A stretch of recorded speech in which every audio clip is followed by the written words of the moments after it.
क्या इस बार कुदरत की मार और ज्यादा पड़ने वाली है? क्या इस बार बाढ़ का कहर और ज्यादा होने वाला है?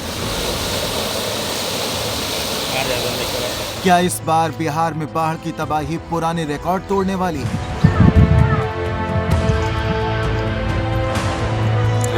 ये सवाल इसलिए क्योंकि इस बार शुरुआत ही भयानक दिख रही है।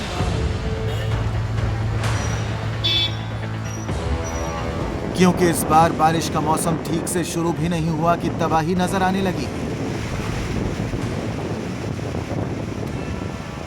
बिहार के कई सैकड़ों गांवों को बाढ़ के पानी ने डुबो दिया है।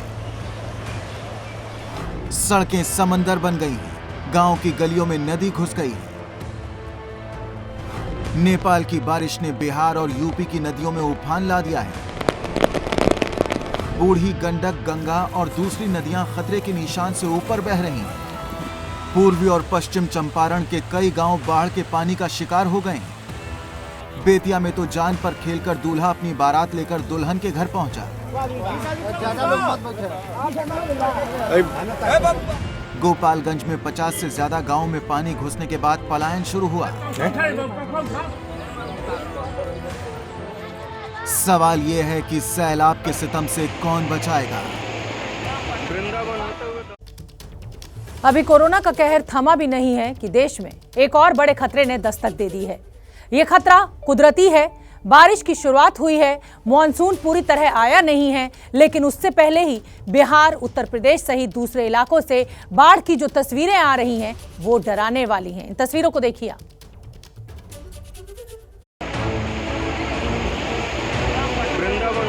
बाकस, गेहूं, चाउर और मवेशी का चारा भी काट काट के ले आवता। चारों तरफ पानी भर गई बा। आपको बताएं कि बेतिया में कम से कम 100 ऐसे गांव हैं जो इस वक्त बाढ़ से प्रभावित हैं। लोगों के घरों में पानी है, लोग बंधों पर रहने को मजबूर हैं। बिहार में बाढ़ की ये तस्वीरें डरा रही हैं। डर इस बात का कि अभी अगर ये हाल है तो जब बारिश अपने पूरे शबाब पर होगी तब क्या होगा? तब क्या होगा जब मॉनसून की बारिश होगी, जोरदार बारिश होगी, लाखों क्यूसेक पानी आसमान से धरती पर गिरेगा, वो नदियों में जाएगा और फिर नदियों का मौजूदा रौद्र रूप और ज्यादा भयानक हो जाएगा। एबीपी न्यूज संवाददाता रणवीर बिहार के चंपारण में मौजूद है। पूर्वी और पश्चिम चंपारण दोनों ही जगहों पर बाढ़ ने कहर मचाना शुरू कर दिया है। हजारों लोगों की मुसीबतें बढ़ गई हैं। पानी की बहती हुई ये तेज धार नरकटियागंज की सड़क पर है। मैं जिस जगह मौजूद हूँ ये लौरिया है और लौरिया पश्चिमी चंपारण का वो इलाका है जहाँ पर ये सड़क आती है नरकटियागंज से। बिल्कुल सामने जो जगह आप देख रहे हैं ये नरकटियागंज से आने वाली सड़क है और यहाँ से ये सड़क बेतिया की तरफ जाती है। और इस वक्त जो हालात हैं आप देखिए कितनी तेज़ यहाँ पानी की धार है और यही मेन सड़क है। अगर इस मेन सड़क के पीछे आप देखेंगे एक जो कंस्ट्रक्शन दिखाई दे रहा है, सरकार यहाँ पर 5 साल पहले से पुल बनाने की कोशिश कर रही है, लेकिन यहाँ पिलर डालकर छोड़ा हुआ है और अब तक पुल का काम शुरू नहीं हुआ है। इसी वजह से हर साल यहाँ पर इसी तरह के हालात होते हैं जब गंडक नदी का पानी सड़कों पर आता है और जो मेन रोड है वो बंद हो जाता है। जिन गांवों में पानी घुस गया है वहां के लोग सड़कों पर रहने को मजबूर हैं। किसी तरह टेंट में बारिश और बाहर से अपनी और पालतू जानवरों की जान बचा रहे हैं। लेकिन इनकी मुसीबत सिर्फ इतनी ही नहीं है, सरकार की तरफ से भी इन्हें कोई मदद नहीं मिल रही है। 3 दिनों से लगातार बारिश हो रही है और 3 दिनों से यह गांव बाढ़ में डूबा हुआ है, लेकिन अब तक कोई भी सरकारी पदाधिकारी इन लोगों को देखने तक यहाँ नहीं आया है। ठीक है, और हम लोग बार बार आवाज उठा रहे हैं। पिछले बार भी बाढ़ आया था, लेकिन उस समय भी न कोई रिलीफ मिला, न खाने के लिए कुछ मिला। बाढ़ ने आसपास की सड़कों को तोड़ दिया है। आने जाने का रास्ता भी बंद हो चुका है, लेकिन आना जाना तो बंद हो नहीं सकता, इसलिए लोग खतरा उठाकर भी पानी के बहाव को पार कर रहे हैं। ये मार्ग लौरिया टू नरकटियागंज ज्वाइन करता है, जो कि अभी डाइवर्सन टूट चुका है। पानी बहुत ज़्यादा है, उसके चलते ये बंद हो चुका है, जिससे कोई भी गाड़ी नहीं आ जा रही है। हाँ सर, और ये डाइवर्सन में बहुत अभी दिक्कत हो रही है सर। ये बताइए, जिला प्रशासन की तरफ से कुछ राहत वगैरह मिली है यहाँ के लोगों को? अभी तक तो कोई राहत देखने को नहीं मिली है यहाँ पे। ना ही कोई प्रशासन आया देखने के लिए, ना ही कोई नेता लोग आए इस स्थिति को देखने के लिए। यहाँ के स्थानीय लोग जो जितना ग्रसित हैं, कोई देखने नहीं आया कि कैसे है, किस हालात में है लोग। ये हालात तब हैं जब लोगों को पता है कि एक कार पानी के तेज बहाव में बह चुकी है। बड़ी मुश्किल से उस पर सवार लोगों को बचाया जा सका है।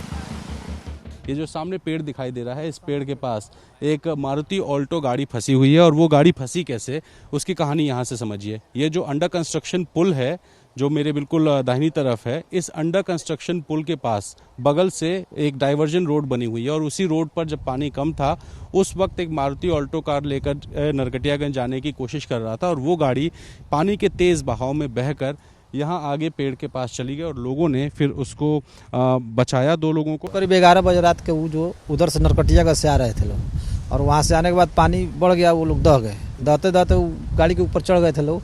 वहाँ गाड़ी बर्पन है, वो बर्पन पर जाकर रुक गई। रुकने के बाद वो लोग फ़ोन किया थाना में से फ़ोन किया, बड़ा वो जिला पार्षद सबूत किया है और सबूत जी आए तो 2-4 लड़का को लेकर लाए और वहाँ से उनको टंगवा कर निकलवा दिया गया। किस तरह उन लोगों को बचा तो लिया गया है, लेकिन दिक्कत यह है कि हर साल लोगों को यही मुसीबत झेलनी पड़ती है। शायद बिहार की किस्मत में ही बाढ़ से हर साल जूझना लिखा है। लोग हर साल परेशान होते हैं, कुछ लोगों की जान जाती है, सरकार की तरफ से बड़े बड़े वादे किए जाते हैं, बाढ़ से बचाव की तैयारियों के भारी भरकम वादे किए जाते हैं, लेकिन जब बाढ़ आती है तब दावों और वादों के साथ साथ लोगों की उम्मीदों को भी ध्वस्त कर जाती है। बिहार का पश्चिमी चंपारण हर साल बाढ़ की वजह से प्रभावित होता है, लेकिन सरकारें यहाँ पर जो दावे करती हैं वो ज़मीन पर उतरता नहीं दिखाई देता। इसी वजह से इस तरह के हालात होते हैं। मेरे साथ कुछ स्थानीय लोग हैं। सर, क्या नाम है आपका? हमारा श्री कृष्ण प्रसाद पड़ेगा।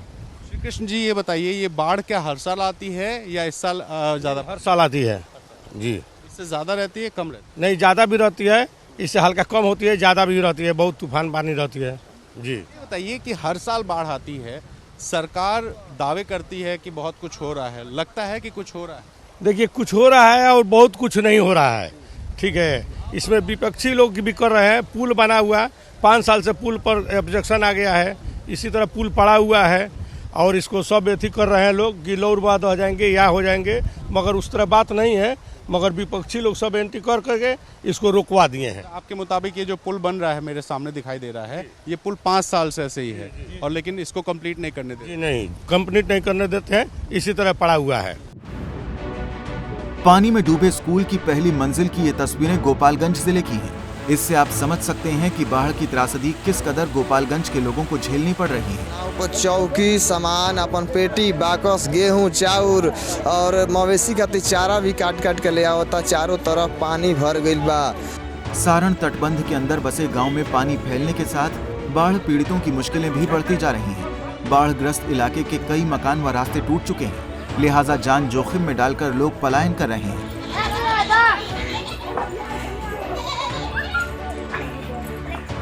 खराब होते हालातों के बाद प्रशासन हरकत में आया है। डीएम खुद बाढ़ प्रभावित इलाकों का दौरा कर रहे हैं, लेकिन निवासियों के मुताबिक प्रशासन या सरकार की मदद कहीं नहीं दिख रही है। परेशानी सामने नहीं लोग जी, बाढ़ आइल बा, स्कूल गांव सब डूबले बा, बारिश होता बा, या प्रशासन सरकार कहाँ बा एकरा खातिर? ऊपर से बारिश, नीचा पानी या सब लोग के गजन होता है, अति अब हो गई बा। अब ये बाजे कौनो सुरक्षा नहीं के, सरकार कौनो सुरक्षा दिल ही नहीं के। अब हमनी के करी से का में मरत है। लोगों को न सिर्फ अपनी जान बचाने की चिंता है, बल्कि अपने मवेशियों के लिए भी ये फिक्रमंद है। चारा मिल नहीं रहा है, उन्हें रखने की जगह नहीं है, सांप और बिच्छुओं का डर अलग से सता रहा है। कुल मिलाकर बाढ़ ने एक बार फिर गोपालगंज के लोगों को बहुत बड़े संकट में डाल दिया है।